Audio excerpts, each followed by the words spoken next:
আমি একটা মেয়ের সাথে রিলেশন করতাম, আউযুবিল্লাহি মিনাশ শাইতানির রাজিম। মেয়েটার ফোনে টাকা লোড দেওয়ার জন্য এবং আরো বিভিন্ন কাজে আমি আমার বাবার কাছ থেকে টাকা চুরি করতাম। লা হাওলা ওয়ালা কুওয়াতা ইল্লা বিল্লাহ। ভাই এই প্রশ্ন তুলে দিলেন আমার হাতে, এই মাত্র একটু আগে মাত্র এই প্রশ্ন দিয়ে গেছে আমার হাতে। অনেকগুলো প্রশ্ন ছিল বাট এটা উপরে তুলে দিয়েলেন। যাই হোক, এরপরে কি লিখেছেন, আমার বাবার কাছ থেকে টাকা চুরি করতাম। এখন প্রায় 1 মাস হয় আমাদের ব্রেকআপ হয়েছে। এখন আমি 5 ওয়াক্ত নামাজ পড়ি এবং আল্লাহর নিকট তওবা করি। আমার প্রশ্ন হলো, আল্লাহ কি আমাকে মাফ করবেন? আর আমি যে আমার বাবার টাকা চুরি করছিলাম তা লজ্জায় আমি আমার বাবাকে বলতে পারছি না, এখন আমি কি করব? যাই হোক, অনেকগুলো অপরাধ এখানে জমে গেছে, কিন্তু তারপরও সান্ত্বনার বিষয় হলো তিনি আপনার হারাম থেকে, তিনি তার হারাম সম্পর্ক থেকে ইচ্ছায় হোক আর অনিচ্ছায় হোক সরে এসেছেন, আলহামদুলিল্লাহ।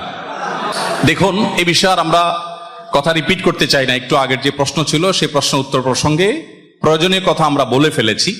শুধু এটুকু বলবো যে ছাত্র জীবনে আমরা অনেকে, বিশেষ করে তরুণদের মধ্যে, আপনারা বয়সে সবাই তরুণ, আমি ছাত্র ভাইদেরকে বলছি, ছাত্রী বোনদেরকে বলছি, আপনারা বয়সে তরুণ হওয়ার কারণে তারুণ্যের এই বয়সটাকে আমরা ধরেই নেই এটা পাগলামির বয়স, ধরেই নেই এটা হেয়ালিপনার বয়স, এটা মজমাস্তির বয়স, এটা সিরিয়াস কোনো লাইফ না। এজন্য আমাদের সমাজে কোনো তরুণ যদি ধর্মকর্ম শুরু করে, অন্য মানুষ তো পরের কথা, তার বাবা মাই অবাক হয়, ব্যাপার কি এই বয়সে? মানে এই বয়সটা তো হলো শয়তানি করার, এই বয়সটা তো হলো বাদরামি করার, মাস্তামি করার, গুন্ডামি করার, যত রকমের আকাম কুকাম করার, হেয়ালিপনা করার। এই বয়সটাতে আবার ভালো মানুষ কিভাবে হয়? আমাদের অবাক লাগে। অথচ মুহাম্মদ সাল্লাল্লাহু আলাইহি সাল্লাম সেই মানুষ ছিলেন যার তারুণ্য ছিল সবচেয়ে বেশি পবিত্র। তিনি তরুণদেরকে অনেক বেশি ভালোবাসতেন, তরুণদেরকে শুধু আলাদা করে অ্যাড্রেস করে বলেছিলেন বারবার, ইয়া মা'শারাশ শাবাব, হে যুবক সম্প্রদায়। আপনি দেখবেন না, আমি এখানে সিনিয়র, আমার বাবার বয়সে যারা আছেন, আমাদের আব্দুল কাদের স্যার সহ শ্রদ্ধা রেখে বলছি, নবী সাল্লাল্লাহু আলাইহি সাল্লামের কোন হাদিস আমার জানা নাই, স্যার ভালো বলতে পারবেন, যদি আমার জানা না থাকে স্যার বলতে পারেন, যে হাদিসে নবী সাল্লাল্লাহু আলাইহি সাল্লাম বলেছেন হে বৃদ্ধরা, এরকম কোন হাদিস কিন্তু আমার জানা নেই।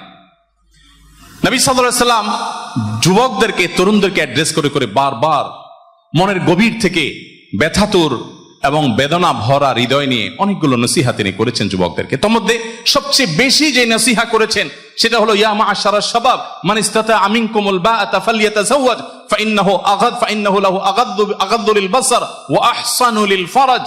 হে যুবক সম্প্রদায়, সামর্থ্য থাকলে বিয়ে করে ফেলো, কারণ এটি তোমার চরিত্রকে হেফাজত করতে সাহায্য করবে। অতএব আমাদের চরিত্রকে সংরক্ষণ করবার সর্বোচ্চ চেষ্টা থাকতে হবে। কিন্তু আমি যেই জায়গাটা ছিলাম, যে তরুণদের মধ্যে এক ধরনের ধারণা বদ্ধমূল হয়ে গেছে যে ফেসবুকে পাগলামি করা, অফলাইনে হেয়ালিপনা করা, বন্ধুদের সাথে খেলতামাশা করা, আনন্দ বিনোদনের মধ্যেই পুরো সময়টা কাটিয়ে দেওয়া, বোধহয় এটাই তারুণ্যের জন্য। সিরিয়াসনেস আসবে, ইবাদত বন্দেগী আসবে কখন? ক্যারিয়ার যখন সমাপ্ত হবে, যখন রিটায়ারমেন্টে চলে যাব আমরা, তখন এবার সবাই আমাদের গিয়াসউদ্দিন তালুকদার স্যারের পেছনে সিরিয়াল ধরে হজ করার জন্য, অথবা তবলিগে, অথবা কোনো পীর মুরিদি, অথবা অন্য কোথাও। আর কিছু না হোক, মসজিদ থেকে আর বেরোতে চায় না। মুয়াজ্জিন সাহেব ধাক্কা বের করার লাগে, চাচা বাসা যাবেন না। অথচ এই চাচাই তার যৌবনকালে কেউ টেনে তাকে রশি দিয়ে মসজিদে আনতে পারতো না। দুর্ভাগ্যজনক বাস্তবতা মুসলমান সমাজে। মনে রাখবেন, যৌবন বয়সের মুসলমানই আল্লাহর কাছে শ্রেষ্ঠ মুসলমান। অতএব আপনার যৌবনকে কোনোভাবে আপনি কালিমা যুক্ত হতে দিতে পারেন না। আল্লাহ আপনাদের সবাইকে সেই তৌফিক দান করুন। এখন কথা হলো, ওই যে যৌবনে, তারুণ্যে বাবার পকেট থেকে টাকা নিয়ে এসেছেন, মিথ্যা কথা বলেছেন, হালাল হারাম বাজ বিচার করেননি, সেই চেতনা ছিল না। এখন আল্লাহ তাআলা চেতনা যখন ফিরিয়ে দিয়েছেন, আপনাকে সেটার প্রায়শ্চিত্ত করতে হবে। বাবার টাকা বাবাকে ফেরত দিবেন, ফেরত দিতে লজ্জা হয়, স্বীকার করতে লজ্জা হয়, তাহলে সেক্ষেত্রে কোনোভাবে বাবার অ্যাকাউন্টে টাকা ঢুকিয়ে দিবেন, বাস, দ্যাটস এনাফ। কোনোভাবে বাবার অ্যাকাউন্টে টাকা আপনি ঢুকিয়ে দিলেন, বাবার মোবাইলে অনলাইন ব্যাংকিং এ টাকা পাঠিয়ে দিবেন, বাবার পকেটে রেখে দিবেন, আনুমানিক একটা ফিগার ফিক্স করে দিয়ে দিবেন, তাহলে আপনি দায়মুক্ত হয়ে যাবেন ইনশাআল্লাহ। মনে রাখবেন, আমরা অনেকে এই পারিবারিক বলয়ে হালাল হারাম মেনটেন করার গুরুত্ব বুঝি না। অনেকে মনে করে যে বাবার সম্পত্তিটা আবার আমার এত হিসাব নিকাশে কি আছে। স্বামী স্ত্রী মনে করে আমরাই তো, আমরাই মনে করে অনেক কিছুকে তারা সরলীকরণ করেন। যখন ভেজাল লেগে যায়, এরপরে মামলা মোকদ্দমার জন্য দৌড়াদৌড়ি শুরু করেন। তো ইসলাম অ্যাকাউন্টেবিলিটির ক্ষেত্রে, আর্থিক লেনদেনের ক্ষেত্রে আমাদেরকে একেবারে পরিষ্কার থাকতে বলেছে। এখানে কোনো প্রকার ধোঁয়াশা রাখবার কোনো সুযোগ নেই। বাবার সম্পদ বাবার, সন্তানের সম্পদ সন্তানের, স্বামীর সন্তান স্বামীর, স্ত্রীর সম্পদ স্ত্রীর। ইসলামের যে অর্থ ব্যবস্থা আছে এত চমৎকার যে এখানে স্বামী স্ত্রী একে অন্যের সম্পদে ভাগ বসাবার কোনো অধিকার। আজকে আধুনিক বিশ্ব ব্যবস্থায়, আজকের এই সভ্যতায়, এই সমাজে বেশিরভাগ শিক্ষিত পরিবারে দেখবেন যে স্বামী স্ত্রী উভয় উপার্জন করেন, উপার্জন করার পর বাসা ভাড়াটা স্বামী স্ত্রী উভয় শেয়ার করেন।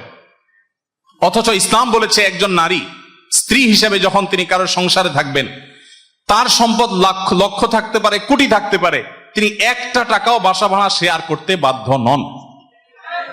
তো এই জায়গা থেকে আমাদের সবাইকে ইসলামী অর্থনীতির সৌন্দর্যকে উপলব্ধি করতে হবে এবং আমাদের দায়িত্বের জায়গাটাতে ক্লিয়ার থাকতে হবে। বাবার সম্পদ বা মায়ের সম্পদ চুরি করবো, মিথ্যা বলবো, এটা কিন্তু জায়েজ হবে না। বিশ্ববিদ্যালয় পর্যায়গুলোতে এসে চাইলেও ছেলেমেয়েরা পর্দা মেনটেন করতে পারে না, আপনার পরামর্শ চাই। দেখুন, প্রতিকূল পরিবেশে টিকতে পারাটাই তো সার্থকতা, এটাই তো বীরত্ব, এটাই তো সাহসিকতা। মুসলিম যুবক মুসলিম যুবতীর সার্থকতার জায়গাটাই এখানে যে তারা তাদের চরিত্রকে সংরক্ষণ করবে আল্লাহর নির্দেশ এবং মুহাম্মদ সাল্লাল্লাহু আলাইহি সাল্লামের আদর্শকে বাস্তবায়ন করতে গিয়ে। তাদের জীবনে তাদের চরিত্রকে কোনোভাবে কালিমাযুক্ত তারা করবে না, এটাকে তারা সেভ করবে। মুসলিম যুবক তো খালিদ বিন ওয়ালিদের সন্তান। খালিদ বিন ওয়ালিদের সন্তান যদি একটা হারাম রিলেশনের হাতছানি পেয়ে সে যদি সেখানে মাথা নত করে ফেলে, সে যদি সেখানে দুর্বল হয়ে পড়ে, সে যদি সেখানে হারিয়ে যায়, সে যদি সেখানে হেরে যায়, তার চরিত্র তার আদর্শ যদি সেখানে দুর্বল হয়ে যায়, এই মুসলিম যুবক কিভাবে খালিদ বিন ওয়ালিদের ভূমিকা পালন করবে? এই যুবক কিভাবে ওমর ইবনুল খাত্তাবের ভূমিকা পালন করবে? ভাইরা আমার, আমি একটি কথা প্রায় বলার চেষ্টা করি, স্রোতের তালে গা ভাসাতে কোনো যোগ্যতার প্রয়োজন হয় না, স্রোতের বিপরীতে চলতে যোগ্যতার প্রয়োজন হয়। আপনি যদি প্রতিকূল পরিবেশে নিজের ঈমানকে, নিজের চেতনাকে, নিজের আদর্শকে, নিজের তাকওয়াকে, নিজের আল্লাহভীতিকে, নিজের চরিত্রকে সংরক্ষণ করবার সংগ্রামে বিজয়ী হন, তো মনে রাখবেন আপনার হাত ধরেই আবার ইসলামের সেই সোনালী দিন ফিরে আসবে। মনে রাখবেন আপনি সেই যুবক, যে যুবককে নবী করিম সাল্লাল্লাহু আলাইহি সাল্লাম বলেছেন শাবুন নাশা ফি ইবাদাতিল্লাহ, আরশের নিচে কিয়ামতের ভয়াবহ দুর্বিষহ দিনে আল্লাহ রাব্বুল আলামিন যে শ্রেণীর যুবককে ছায়া দিবেন, সেই শ্রেণীর যুবকদের অন্তর্ভুক্ত হওয়ার সুযোগ তো আপনাদের।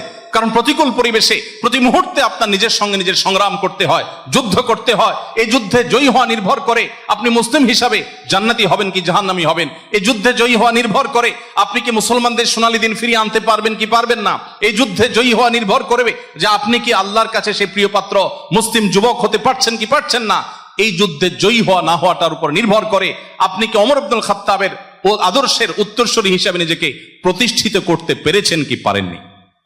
মনে রাখবেন, মুসলিম যুবক মুসলিম যুবতীর বুকের মধ্যকার সকল ভালোবাসা সে সারা জীবন জমিয়ে রাখে তার বৈধ জীবন সঙ্গী সঙ্গিনীর জন্য। আর আদর্শিকভাবে দেউলিয়া যে যুবক, সে তার ভালোবাসাকে যত্রতত্র রাস্তাঘাটে, রেস্টুরেন্টে, ট্রেনে, বাসে, বিভিন্ন জায়গায় অজায়গায় সে ব্যবহার করে তার জীবনের পরম ভালোবাসা প্রদর্শনের সময়টাতে তার ভালোবাসার পুঁজিতে সে টান পড়তে দেখে। অতএব মুসলিম যুবক তার চাইতে সুখী আর কেউ হতে পারে না যদি সে মুহাম্মদ সাল্লাল্লাহু আলাইহি সাল্লামের আদর্শকে ধারণ করে তার চরিত্রকে সে হারাম সমস্ত রিলেশন থেকে বাঁচিয়ে রাখে। মনে রাখবেন, পশ্চিমারা তাদের অনেক কিছু নেওয়ার আছে আমাদের কাছে, তাদের জ্ঞান বিজ্ঞান, তাদের তথ্য প্রযুক্তি, তাদের অবকাঠামো, তাদের অনেক কিছুকে আমরা অবশ্যই ধারণ করার চেষ্টা করব, আমরা অনুসরণ করার চেষ্টা করব, আমরা আলোকিত হওয়ার চেষ্টা করব। কিন্তু মনে রাখবেন, লাইফস্টাইল, সংস্কৃতি এবং বিশেষ করে পরিবার ব্যবস্থাপনায় আমরা তাদের চাইতে এত বেশি এগিয়ে যে তথ্য প্রযুক্তিতে, জ্ঞানে বিজ্ঞানে তারা যদি আমাদের চাইতে 100 বছর এগিয়ে থাকে, পরিবার ব্যবস্থাপনায় আমরা তাদের চাইতে 200 বছর এগিয়ে আছি। আপনার আমার মধ্যে যেন হীনমন্যতা না থাকে। আমার সমাজে সন্তান তার বাবা মাকে যতটা ফিল করে, তার সমাজে সেটা কল্পনাও করা যায় না। আইআইইউসির প্রোগ্রামে ভিসি মহোদয় আমাকে তার জীবনের একটি গল্প শোনাচ্ছিলেন খেতে বসে। তিনি বললেন যে আমি ইউকেতে থাকাকালীন সময়ে গবেষণার জন্য যখন গিয়েছিলাম, তখন এক ভদ্রলোক এসে, ইউকের এক মানুষ, তিনি এসে, বৃদ্ধ লোক, তিনি এসে আমাকে বললেন, জানো আজকে আমি অনেক হ্যাপি। কেন? কারণ আমার ছেলে তার বিয়েতে আমাকে দাওয়াত করেছে। ছেলের বিয়ের দাওয়াত পেয়ে বাবা খুশি যে ছেলে চাইলে আমাকে নাও বলতে পারতো, কিন্তু সে আমাকে দাওয়াত করেছে, অনার করেছে। আমরা মুসলমানরা সেই সমাজে বাস করি যে আমাদের বাবা মা ছাড়া আমাদের বিয়ের কথা আমরা কল্পনা করতে পারি না। আমাদের বিয়েতে পাত্র বা পাত্রী হিসাবে আমাদের গুরুত্ব সবচেয়ে বেশি হলেও সবচেয়ে সম্মানের জায়গাটা আমাদের মা বাবারা পেয়ে থাকেন। অতএব মুসলমানরা তাদের সে সমস্ত সস্তা সংস্কৃতি আমদানি করা, এটা কখনো মুসলমানকে সাজে না। আমি আবারও শ্রদ্ধার সাথে বলছি, তাদের কাছ থেকে নেওয়ার অনেক কিছু আছে, কিন্তু সংস্কৃতি নয়। আমার নিজস্ব সংস্কৃতি আছে। আপনারা বিশ্ববিদ্যালয় পড়ুয়া, আপনাদেরকে নির্ধারণ করতে হবে আগামীর বাংলাদেশ কেমন হবে, এবং সেটার জন্য আপনাদের চরিত্রকে হেফাজত করার সর্বান্তকরণ প্রচেষ্টা আপনাদের চালাতে হবে। এই প্রতিকূল পরিবেশে আপনাকে সংগ্রামী জীবন যাপন করতে হবে, নিজের বিরুদ্ধে নিজেকে সংগ্রাম চালাতে হবে যে আমার চরিত্রকে আমি কোনোভাবে কালিমাযুক্ত হতে দেব না। আল্লাহ রাব্বুল আলামিন আমাদের সবাইকে সেই তৌফিক দান করুন। তো এর জন্য প্রধান এবং প্রথম করণীয় হলো নিজের প্রতিজ্ঞা, নিজের প্রচেষ্টা এবং দিনদার তাকওয়া অর্জন করেছে এরকম একটা সোসাইটি মেনটেন করা। এর মাধ্যমে মানুষ এই হারাম রিলেশন থেকে বেঁচে থাকতে পারে। যারা শ্রম করে খায় তারা আল্লাহর বন্ধু, যারা বসে বসে খায় তারা আল্লাহর দুশমন। আমি একজন দৃষ্টিহীন, আমি অনার্স 4র্থ বর্ষে অধ্যয়নরত, আমি চট্টগ্রাম বিশ্ববিদ্যালয়ে আমি কোনো কাজ করে খেতে পারি না এবং সংসারে কোনো ভার বহন করতে পারি না। ইসলাম সমাজ ও দেশের জন্য আমি কিছু করতে চাই, এ বিষয়ে আপনি কিছু নসিহত পেশ করুন। দেখুন, এই কথা সঠিক নয়। আপনি যেটা বলেছেন যে যারা বসে বসে খায় তারা আল্লাহর দুশমন, এমন কোনো কথা কোরআন বা হাদিসে কোথাও বলা হয়নি। তবে হ্যাঁ, এটা ঠিক, ইসলাম আমাদেরকে কর্মমুখর জীবন ধারণ করতে, গ্রহণ করতে বলেছে। নবী করিম সাল্লাল্লাহু আলাইহি ওয়াসাল্লামের বয়স যখন 20-এ পৌঁছায়নি তখন থেকে তিনি রাখালি করতেন, এবং 20 পার হওয়ার সাথে সাথে তিনি ব্যবসার জন্য খাদিজা রাদিয়াল্লাহু তাআলার পুঁজি নিয়ে সিরিয়া গমন করেছিলেন। অতএব তরুণ বয়স থেকে মানুষ উপার্জন করবার জন্য সচেষ্ট থাকবে, কিন্তু কেউ যদি শারীরিকভাবে প্রতিবন্ধী হয় তার তো কোনো দায়ী নাই, বরং তার এই যে প্রচেষ্টা, এই যে আকুতি, এটার কারণে তিনি কাজ করে পরিবারের প্রতি অবদান, সমাজের প্রতি, রাষ্ট্রের প্রতি অবদান রাখলে যেই সওয়াব পেতেন, আল্লাহর সন্তুষ্টির উদ্দেশ্যে যদি সে মানসিকতা লালন করেন, তিনি বসে বসে সেই সওয়াব পাবেন ইনশাআল্লাহ। সর্বশেষ প্রশ্ন, ছাত্রদের বিভিন্ন অ্যাসাইনমেন্টের কাজে বিভিন্ন সফটওয়্যার ব্যবহার করতে হয়, বিশেষ করে MS অফিস এর সফটওয়্যার, কিন্তু আমরা যখনই ল্যাপটপ কম্পিউটার কিনি তখন আমাদের যে সফটওয়্যারগুলো দেওয়া হয়ে থাকে তা পাইরেটেড অথবা আসল সফটওয়্যারগুলো দেওয়া হয় না। আর আমাদের ছাত্রদেরও সফটওয়্যারগুলো কিনে ব্যবহার করার মতো সামর্থ্য নেই। আমাদের সফটওয়্যারগুলো মাঝে মধ্যে ব্যবহার করতে হয়।